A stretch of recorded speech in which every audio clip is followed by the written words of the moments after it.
In the early hours of June 14th, 2025, Minnesota suffered a shocking act of violence.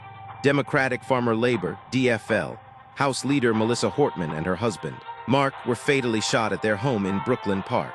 The assailant, impersonating a police officer, forced entry in a fake squad vehicle and uniform, carrying out what authorities have described as a politically motivated assassination. Minutes earlier in nearby Champlin, another attack occurred. State Senator John Hoffman and his wife Yvette were also shot in a related incident. Both survived, underwent surgery, and remain in stable but serious condition. Law enforcement has named 57-year-old Vance Luther Boelter of Green Isle as the suspect.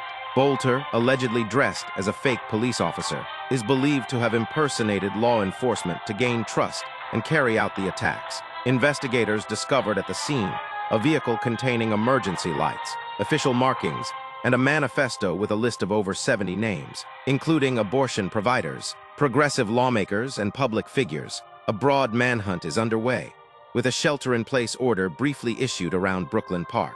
The Bureau of Criminal Apprehension, BCA, is coordinating with the FBI, TSA, and state authorities.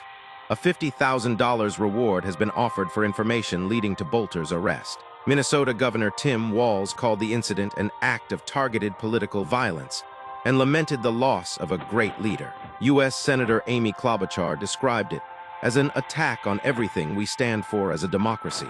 Federal officials, including U.S. Attorney Pam Bondi and FBI, have pledged full prosecution and are actively assisting the investigation. Both local and national figures, Republicans and Democrats, condemned the attack, citing its threat to democratic norms. Congressional leaders, including Nancy Pelosi and Chuck Schumer, drew from their own experiences with political violence to denounce the incident.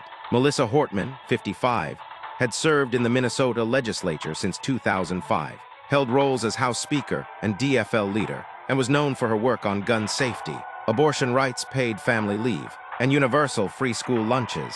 John Hoffman, 60, elected to the Minnesota Senate in 2012, is respected for advocating health care for undocumented immigrants and disability rights. Authorities warned that this assassination took place amid rising political unrest, including the No Kings anti-Trump rallies. Flyers linked to the movement were reportedly discovered in the suspect's vehicle. Minnesota Capitol protests were canceled in parts of the state out of caution, though many community rallies proceeded. Law enforcement continues its statewide manhunt for Vance Boelter. If seen, citizens are urged to remain vigilant, not to approach, and to contact authorities immediately. Additional protection is being provided to state and federal officials. Federal and local agencies are probing potential accomplices, motive and extent of the hit list. Vigils, discussions on political violence, and calls for enhanced legislator protection are unfolding across Minnesota. Subscribe for real-time updates, expert analysis, and stories that matter. Hit the bell so you don't miss the truth behind the headlines.